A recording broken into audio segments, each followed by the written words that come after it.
Let's go! Oh my God, that's Tom Brady! Hello everyone and welcome back to another Backlot Banter movie review. My name is Tucker Hazel. I am joined by a pair of silly old ladies who I love watching football with, Tanner Dykstra and Sam Meltzer, and today we're here to talk about the cinematic event of the year, 80 for Brady. But if you want to talk to us about 80 for Brady, you should go down in the description or the comments, wherever you might find the link to our description where we're going to always be talking about 80 for Brady. Someone's going to message me at like 3 a.m. in 3 months and I'm going to be, boom, I'm going to be ready to talk about 80 for Brady. Also, while you're down there, just subscribe to our channel because we're doing a lot of these reviews, and ring that bell for the same reason. We're doing a lot of these reviews. Sam, I need to start with you. You are a guest here on our review for 80 for Brady, and you were very excited for this film, and I want to hear your opening thoughts about 80 for Brady. Well, when I first saw the trailer for this movie, I didn't think it was an actual film. I thought it was just these four actresses doing some promotion for like some a Super Bowl company. Commercial. Yeah, they're making Tom Brady more popular. Does he need it? I don't know. Yeah, I mean, with him retiring just now, the promotion of this movie is gone up. But I think I saw it and I was like, oh wow, like I loved seeing them collaborating together. And then it turned into an actual trailer. Like it wasn't just some ad. Mm-hmm. And I was like, wow. I've seen like everything that Lily Tomlin and Jane Fonda have done together. I've seen like all the movies that these four women have done. I grew up with them. Okay. I was raised on these women. And I mean, I've also seen Book Club, which is getting a sequel this year, which is absolutely incredible. And you're missing out if you haven't seen Book Club 2018.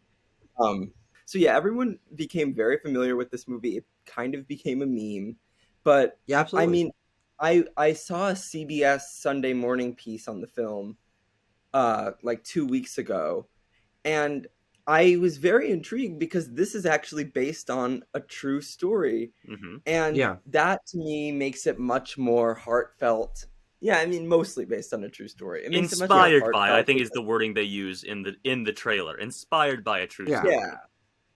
For legal reasons. 5 old ladies. It's not 4, it's 5. And one of them is diagnosed with cancer, and they all join together and watch football, and the football cured the cancer, or you know what I mean. Like that's Tom Brady that came to their house and operated. Yep, definitely. But yeah, I mean, it's just really great to see these women still working and still getting fun, heartwarming projects together that I honestly think this is going to make money because it couldn't have cost that much to make. No. The most expensive part was probably getting Tom Brady involved. And he's a producer and, like, on it, getting rights to all of that. Yeah. Yeah. So I can't imagine it was too much.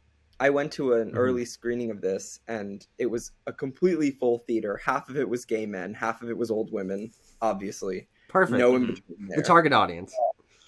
Yeah. So I don't know. What did you guys think of this movie? Because I obviously was going to naturally be more excited for it than you were.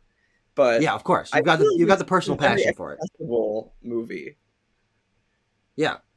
Tanner? Yeah, I would describe it as accessible for sure. It is just like movie theater fodder. And I don't say that in a particularly bad way. Just because like it's for big name actresses. This film has a very clear target demographic, which is old women and also gay men, apparently. And yeah, I mean, it's just full of really solid jokes, of some of which are in the trailer to get people in, but you know, there are great ones outside of that. Obviously, it's not like it's an achievement in filmmaking or anything like that. It is just a go to the theater, laugh for an hour and 40 minutes, and then leave. And as you're walking out, say like, "Hey, you remember this really funny bit when Lily Tomlin said this, or you remember when Jane Fonda did that?" It's that kind of movie, and I think that is perfect for what 80 for Brady is trying to achieve.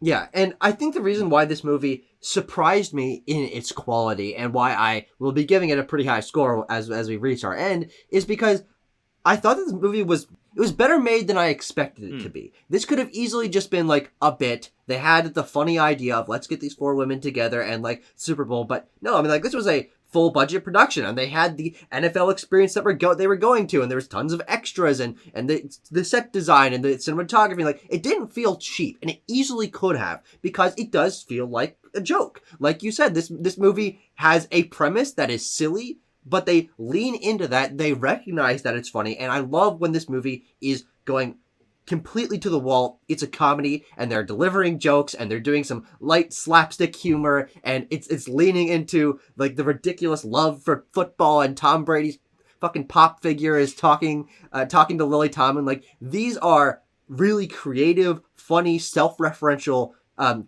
sense of humor that I think absolutely sold this movie for me. And I was laughing consistently all the way through. And yes, Sam, you're absolutely right. These four actresses that have been around for so long, that have influenced so many lives, are still getting work, and they still have that passion and that energy. And we don't see movies that target this demographic almost ever. And when they do, they're straight to Netflix, really low budget, names you haven't heard of. Well, they're book That's club. a target audience, but or their book club. True. But I think the fact that we're getting this, and we're getting book club, but primarily this appeals, because it's comedy, because it's related to football, to more people. So yes, it's going to make money, but it's targeting an audience that doesn't get films that are, full production, theatrically released films. And that's really good to see, because unfortunately, over the last few years, we've seen mid-budget movies for smaller demographics not get full production budgets anymore, not be theatrically released. And this is a good signal that appeal still exists and can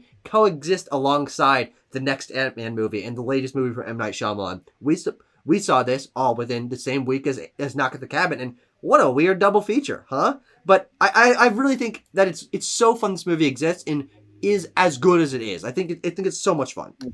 Yeah, and even though you can kind of, like, the second the movie begins, like the first frame, you know exactly the plot. Even though, you've seen the trailer a billion times. Even if I hadn't, I would know the entire plot within the first minute of the movie. Whenever a scene starts, you know every single word that's about to come out of the character's mouth. Like, verbatim, you could probably guess the dialogue. But even then, like, you know that going in. You're aware that that's what it's going to be. This isn't some prestige, highbrow drama. Like, you're not... It's not hiding its identity. Yeah, it has a very different tone and identity, as you said, and that's what makes it work. But man, does this movie have heart. Like, I genuinely got emotional during some scenes. I watched it with my friend Amanda, and she got emotional during some scenes. We did look at each other weirdly during some moments, particularly the opening song, The Power of Diane Warren, I guess. Oh, yes. But I feel like, yeah, which we can talk about later if we want to get into its awards trajectory. But I suppose that this is the perfect movie to go to the theater on a weekend afternoon to just enjoy. Even if you are watching it alone, like, I still feel like it's a good 90 minutes to spend. Yeah. Just because it is a very well-paced film. It never drags. It's not the kind of movie where you're like, that could have been cut, or that wasn't necessary, because it's like a pure buddy comedy. Also, like, I've seen some people on Twitter saying, like, this person is my MVP, and it feels weird to me to compare the performances, because they're all kind of doing the exact same thing.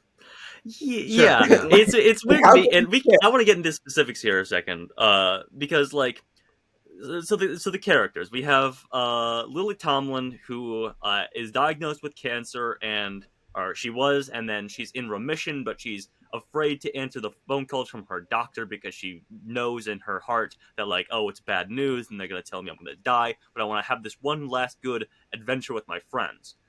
Then you have Sally Field, who is, like, stuck in a rut of her marriage, and it's never really clear if she's, like, wanting to cheat on her husband, because she's like, oh, I can flirt, I can do these things. I'm like, and then she's getting, like, more and more fed up. She's divorced. Yeah.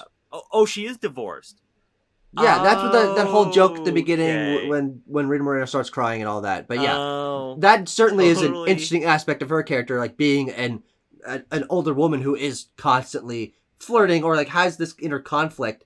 But I do think that, yes, while they are doing similar things, like, yeah, silly older woman is doing funny things. But I do think that they are different enough to where the group dynamic feels really complete. You've got Sally Field as a sort of nerdier one who they're always kind of like either leaning to for being responsible or like poking fun at her because she's kind of a nerd, and Rita Moreno like having this gambling addiction. Like they each have each of these personality traits that they give each sequence that like is focused on each different one of them something really fun and unique from the different other ones. Like you're not going to see Rita Moreno snogging in a closet, but you're going to see Jane Fonda doing that. Or you're not going to see Lily Tomlin on stage doing the hot wing eating contest, but you're going to see Sally Field doing that. And I think that gave each comedic beat a different flavor, and it was fun to see them break off, do their own comedic things, come together, have one or two of them together doing something funny, or three of them, while one of them is off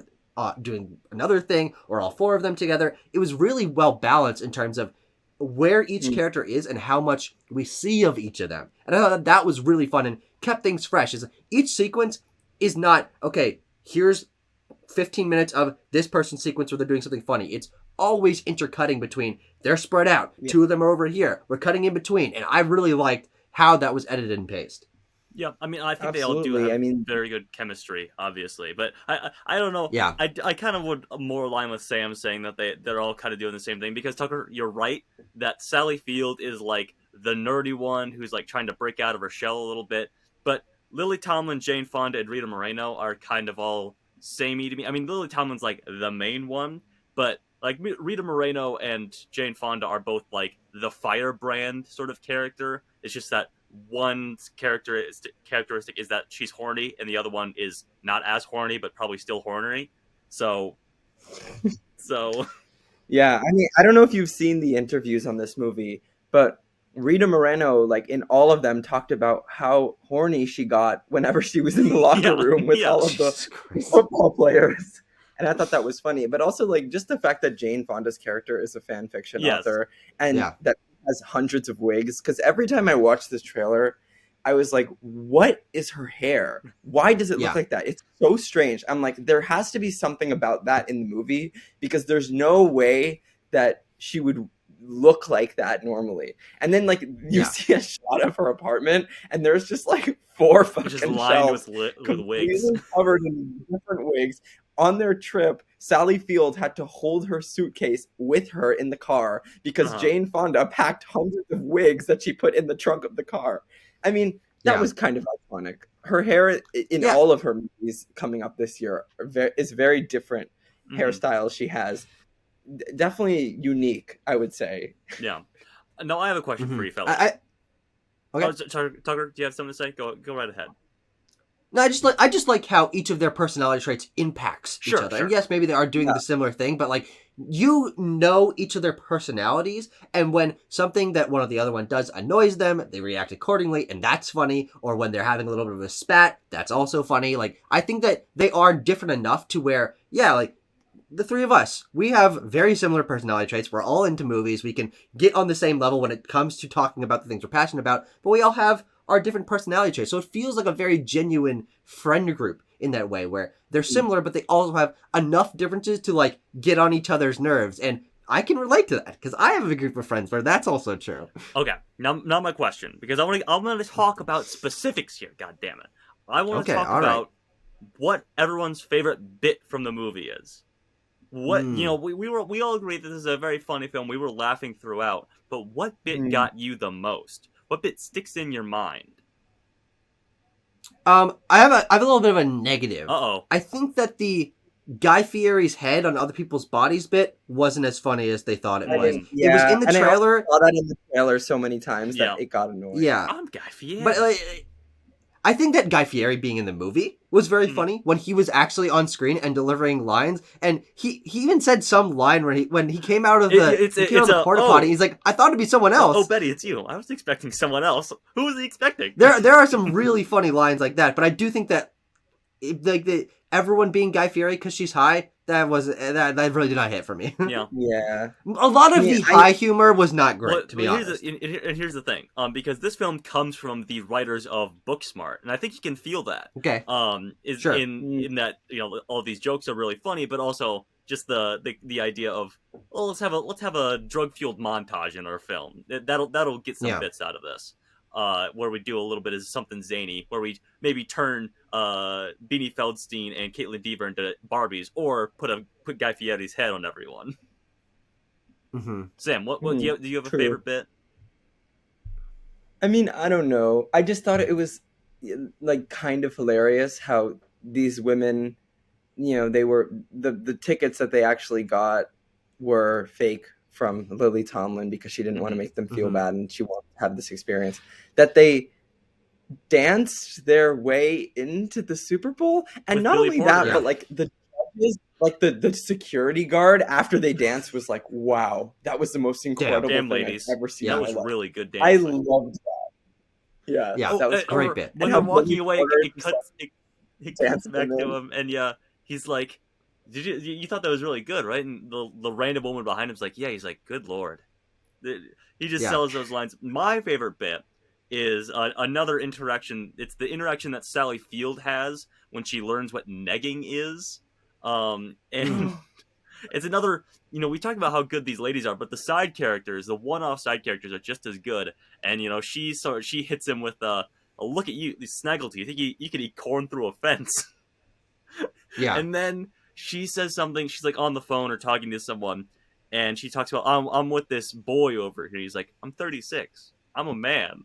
I just love the way that he delivers that. Oh man. Or my other favorite. Jane Fonda says ghosting. Jane Fonda says, "I'm ghosting him in this movie." So if you don't know why you should watch this movie, then that should be enough. Yeah. I do love the nursing home breakout when they're busting out Rita Moreno, really funny. And she's like taking the money, and Lily Tomlin's like, "I'll give it to her in the car," and then they have to run her out, and that one guy, Glenn Turman, is like, Alex, what's his name? He says Pat Sajak is in the building, and all the people go, that's what's a great going on? And I think that's where 80 for Brady, in its identity and its sense of humor, really shines, is watching these moments and not exactly knowing what's going to happen or what's coming out of your mouth, what coming out of their mouth. You're right, Sam, that the large scale like narrative and like the dialogue on the whole for like conversations is going to be like pretty predictable. But the jokes, I always felt like they were subverting a little bit of my expectations of like the way that they're going to react or what they're going to say. I wouldn't expect them to say this. I wouldn't expect them to act this way. When Rita Moreno like ends up like running a betting ring in the NFL Experience, like there are so many like little fun one-off bits that they know are funny, and they don't linger on them. They just like continue firing each of these little bits, and I love like reflecting on this movie and thinking, oh, this sequence, oh, that was funny. Oh, this sequence, that was funny. They really nailed that aspect of a comedy. This kind of comedy with big names that we don't get in the big screen that often anymore. And I think it's really fun that this nails it and does it in such a different way to where, even though I'm not an older woman, look at me. You think I am? No. Yeah. I am also not a football fan. You're Look at not? me. You think I am? No. Oh, absolutely not. But those elements were so charming in this film that even I was laughing at the jokes about football. Maybe it was about teams that I don't know anything about, or like a history of Tom Brady or football that I've never even heard of. But they sold it in a way where I was connected to these characters and felt their energy was so charming that they could say just about anything and I would find it funny. I do think, though, that this movie is a little bit weaker when it tries to lean into the drama side. Yeah. And there are some sequences where it's just predictable, your mom is dying drama that I thought were like really bare bones. They're super basic. I think they're quick, but the film does like lean into some more emotional moments, and I don't think most of those worked. I think there were a handful that were intertwined with the comedy that hit a little bit better. But on the whole, whenever they like tried to have it be a little more dramatic, I'm like, okay, I know exactly where this is going, and it doesn't feel as unique. But I don't know if it's trying to be. Again, no, of course not. Yeah, it's super simple. I don't think it fails. It's obviously not the most memorable aspect of the movie. It's not what the film doesn't want that to be your main takeaway. No, of course not. Yeah. I want to talk about how this movie is in the pocket of big NFL. I mean, obviously, naturally it would be, but just like the product placement is because I noticed like when they're in the tailgate, all the extras are doing like, boy, I sure do love taking a logo out swig of Bud Light here at the Super Bowl tailgate party. or like the Microsoft Surface Pro. It also detracts from the dramatic moments when Microsoft Surface Pro is like basically written at the bottom of the screen when Lily Tomlin is giving her like impassioned speech to Tom Brady on the field. Every time we cut back to it, it's just Microsoft Surface Pro. Yeah, And the also, hot sauce. And the hot sauce, yeah, Guy Fieri's hot sauce and stuff like that. But also just like it's no accident that this movie came out. It covers the 2017 Super Bowl. Came out the weekend before the Super Bowl happens this year. Came out the day or like only days after Tom Brady officially announced his retirement again. Obviously, this stuff is no accident. It's brand synergy, and I think for me at least, I can feel it because I'm not a football fan, but I follow it in the most tertiary sense. I know Marshawn Lynch when I see him sitting at the poker table. You know, I know these things. But yeah, it just is, and that's an element of its identity, I think. And it, you know, yeah. Speaking of which, I have to ask this. What did you guys think of Tom Brady's performance? Tom Brady's something else in this movie, isn't he? Like when he's having he's barely all human. the women in the interviews he's barely were human in the first praising place. him. Yeah, I mean, I remember they were all like, I was like, this sounds like they're getting paid to say this, but all of them were like, he was just so natural. He really was a great actor. And they said it so much. I was like, okay, you don't have to lie. Yeah. Like, We all know what Tom You're Brady already- looks and sounds like. and you're getting paid for this. Yeah. Yeah, he was really bad. Or when Yeah, I think that he is well utilized in this movie, though, because I do think that so many of the times that he's involved in the story, it's just like his voice delivering lines through like a bobblehead, ethereal yeah. means. And I think that is really funny, and those lines kind of works for me because there wasn't his facial acting. He wasn't like, didn't have to deliver anything with his body. There was no emotion to it. Those elements I thought were funny. And also he's only in like 1.5 other like shots in the movie. Yeah. So I think that they knew that he couldn't be a consistent presence, that he couldn't carry emotional or comedic weight. And it only is in the moments where he's like staring up at Lily Tomlin in the box and like, that is a robot person. This is not, no one looks like this, no one reacts like this. It is so flat and boring. And when he has to like deliver a partly emotional line to Lily Tomlin in the locker room, that's also terrible. But they're fleeting moments. This game of But football, of course it's terrible. This game of football, it taught me a lot. What about the comedic line where he's like, he says, "It's got a lot of sweat on it." He's got a lot of sweat on it. Yeah, sweat there are some funny moments, and I think that the way that he was utilized, like his iconography, I thought was a huge sense of comedy in this movie. You could feel the passion that these women had for this figure in this life, this sexy young man that they were kind of all lusting after. I thought that element was really funny and like self-referential in a way. I think Tom Brady, being a producer on it, it leans into like his iconography really hard, but also, that's kind of a passion that football fans have for their favorite football players and having the bobbleheads and wearing the jerseys. And like, even though that's not something that I personally connect to, it got a lot of humorous moments out of that concept. And it's also a concept that we don't see played into in many movies of like the fervent, ridiculous fan base of football that, has this comedic edge to it. So I thought that even though he's a bad actor in the scenes that he's in, him in the movie and the idea of the movie is based on him is not only funny from a concept level, but I think they utilized it very well in the comedy of the movie. I want to talk about since we're in the locker room at the very end. I want to shout out my favorite line reading of the entire film. It's from Rita Moreno as she walks up to Julian Edelman, who's he's one of the cardboard cutouts that she stole earlier, and she just walks up to him and puts her hands in his beard and is like, "I want to shave you." It's a great line reading from her. It's so funny. It honestly could have been improv. I feel like she would have done that without. It's so good. It's so good. Oh boy. Sam, are there any other moments that you want to talk about or elements of this film before we wrap it up? No, not really. I mean, I feel like if we just keep going on discussing our favorite gags, that's not the most fun thing to listen to. Yeah, of course. Because it's I feel like comedy movies, like you kind of just have to go see it. Definitely go support this movie. It's a super easy watch. Mm-hmm. You're not going to regret it. If you really despise this movie, I feel like that would be strange. because it's kind of hard to despise it. Yeah. So just have fun. Absolutely. Absolutely. All right. Well, why don't we give our scores and we'll get the hell out of here. Sam, what would you give 80 for Brady? Out of 10. I'm going to go with a 7.5. Yeah. Tanner, what about you? I'll go 6.5. 6.5. All right, I'm gonna land in the middle. I'm gonna go 7.2. I think this film is very good at what it is doing. And honestly, I think I could be persuaded to give it a higher score because of that. Neither of you are going to persuade me to do that, but I could. Just hypothetically, I could, because I think that it knows its own identity almost better than any other modern comedy that I've seen. It knows why it's funny. It recognizes its own like ridiculous nature and product placement, and it's utilizing a demographic and a group of women that don't get this kind of roles anymore. And I think that all of that makes this movie like kind of important in a way and very distinct.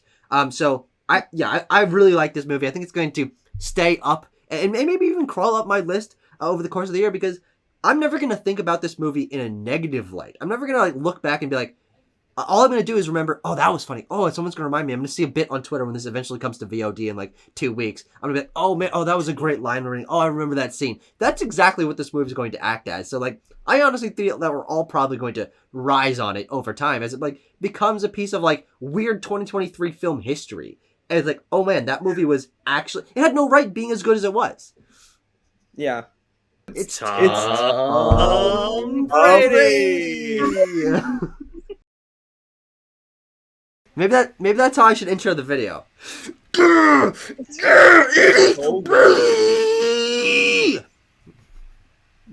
That's how it makes me feel. Yeah. It's my favorite. Wetting my whistle real quick. Okay. Wet that whistle, boy. Boy. Boy. Wet that funky whistle, white boy. There you go. That's good.